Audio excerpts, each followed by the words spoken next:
Good evening, guys. I am back again tonight, and you are going to want to stick around for this one. If you have thought about ever getting into maybe direct sales or starting a side hustle, but you're fearful of that idea of being in sales or being a salesperson, or you may want to stick around for this if, say, you recently got started with something. Maybe you fell in love with a skincare line and you just love it so much that you want to share it with everybody, but you are so terrified on how to get started and have all these things holding you back. I want to speak to that tonight because I can relate very much. And so I wanted to share three tips, three things that I sort of have embraced over the years to kind of help me get past that fear of being viewed as a salesperson and actually work in direct sales. I had a timer. I'm starting it now because last time I went over, I have it on my computer though. It went, okay, so there we go. I'm going to be less than 10 minutes for real tonight. But yeah, drop me a comment, drop me an emoji if you can relate, if you are thinking about getting started with something in direct sales, or if it's crossed your mind, or if you already are in it. Tell me, what, the company you represent or the products you represent. Drop it in the comments. Would love to see what it is you're up to. But anyhow, let me jump right into this. So 3 tips. The first thing is that you have to have belief in whatever it is that you are representing, promoting, hoping people will purchase from you. You have to have unwavering belief in it. And the way you get that, obviously, is by experiencing it. So if it hasn't changed your life for the better in some way, you have got to let it do that. Because if you don't, right, if you come into something and you don't really know much about it, you haven't really experienced it too much, you're not like a true believer in it, people are going to see right through that. And it's not going to feel good, right? It's not going to feel good to you. It's going to feel inauthentic. Obviously, if you're just trying to maybe speak like to what you've heard that other people have shared with you, but you aren't actually living it, it's going to feel inauthentic, and that is going to be exhausting, and you're going to burn out and probably quit very quickly. So if you don't have that belief, you need to get it. And I can relate to that because when I first started this coaching thing, I had no clue. I was out of shape at that point. I was 5 months postpartum. I was out of shape. I had never done a home workout program ever. I had never taken any kind of supplements. I was like, what do I need that for? I had never done an accountability group. I remember I ghosted the first person who invited me to it. I was like, what the hell is that? Like, I don't need that in my life. I had no idea what it was. So I had never experienced any of that. And so I know for me, when I came into this, I was excited by the opportunity though when I learned about it. And so for me, I had to give it a chance to change my life. Obviously it did, because years later I'm here still sharing about it.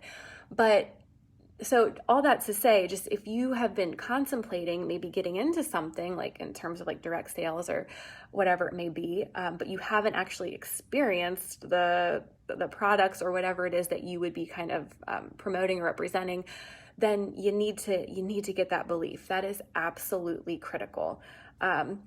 So that's the first thing. All right. The second tip that personally helped me to kind of get past that fear of being in sales is the idea of sharing, not selling.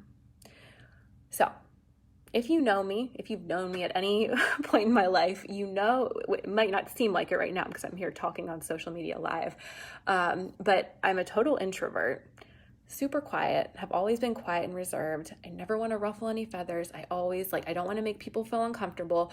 I was so scared when I first learned about this opportunity. Like the main thing that scared me was like, oh my gosh, I don't want to be this like salesperson or be viewed as a salesperson or be pushy. Because you think it, like when you think of sales, like that's naturally what you think of, right? Is somebody that's pushy, trying to convince you.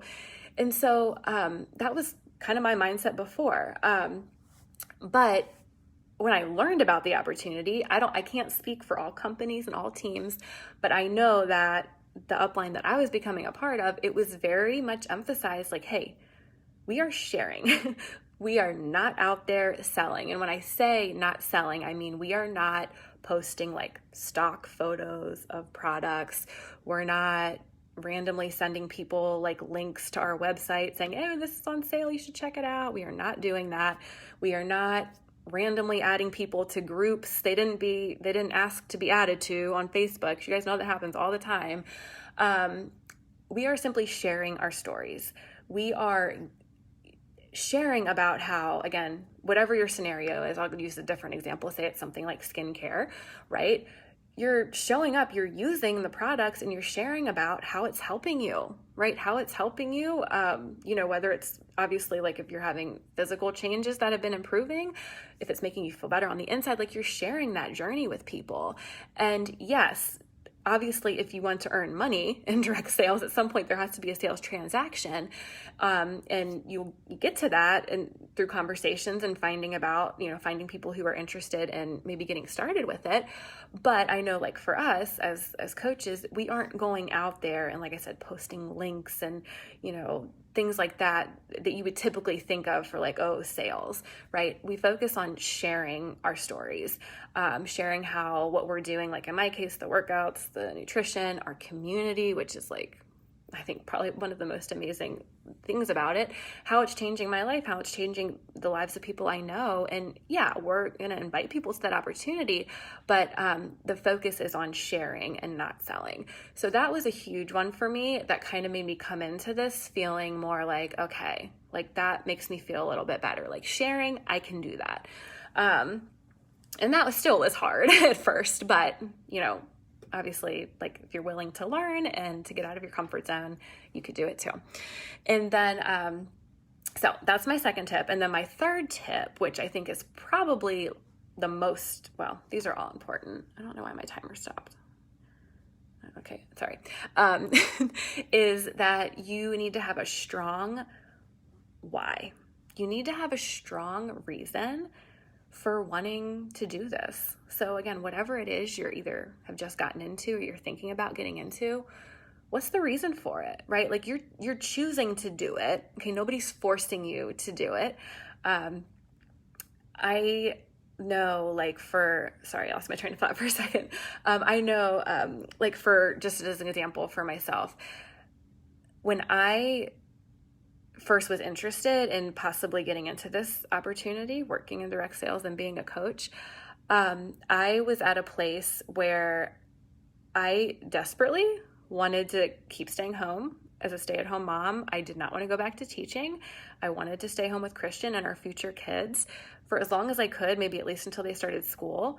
I was also in a place where I was 5 months postpartum. I was kind of a hot mess. I was super anxious. I was struggling a bit as a new mom. So I had all these things going on, but my driving force to find out about this in the first place was like, hey, if this could be something where I could maybe earn some money and like down the road or at whatever point and be able to stay home and keep staying home with our kids, like that would be amazing. And I could get time with them that I'm never going to get back. So you don't have to have that reason necessarily, but I'm just giving you an example of how having a strong reason for wanting to do it is so important, because I never saw myself getting into direct sales or anything like that. Never. It's nothing I ever would have sought out. But when I learned about coaching, I was like, wow, like this sounds like something I could really enjoy. And it was exciting to me about that possibility of what it could do. And my why was that driving force. So having a strong why is so important because it's going to help you to show up when you don't feel like it. It's going to make you braver to take chances. If I didn't have a strong why and I had just come into direct sales or something like, or something similar to this, just kind of half-heartedly like, oh, sure, I'll give it a try. I'll see how it goes. And there's nothing wrong with doing that. Trust me. Like there's plenty of people that just kind of, hey, let's see what happens. And if it works, it does. And if it doesn't, it doesn't. But I'm just saying in my case, if I had come in and not had a very strong reason why, then I am sure very early on, I wouldn't have gone very far. I probably would have stopped as soon as I had to get out of my comfort zone or as soon as I, was told I needed to do something that would help me to grow my business. And if it made me feel uncomfortable, I probably would have been like, okay, nope, like that's fine. I'll see you later. But that strong why has kept me here. And I have a lot more reasons why at this point, but obviously, like, continuing to have that income and being home with my kids and lots of other stuff now is in play. Accountability for my health, the community, the friendships, like there's so much more, but that strong why is so, so important. So yeah, that's it, you guys. I wanted to share this. So just to recap again, if you are, curious about getting into some sort of sales, but you're just very fearful about the whole idea of sales, like I was, okay, again, total introvert, never was something I was seeking out, then the 3 things that can help you to kind of move past those fears and to really, see what that opportunity can have in store for you is you have to have that unwavering belief in whatever it is that you're representing or sharing about, focusing on sharing instead of selling, and then having a strong why to keep you showing up for it. So thank you for listening. If you have any comments or questions, feel free to drop them below, or you can message me. But yeah, I hope that was helpful, guys, and hope you all have a good evening, and I'll catch you next week.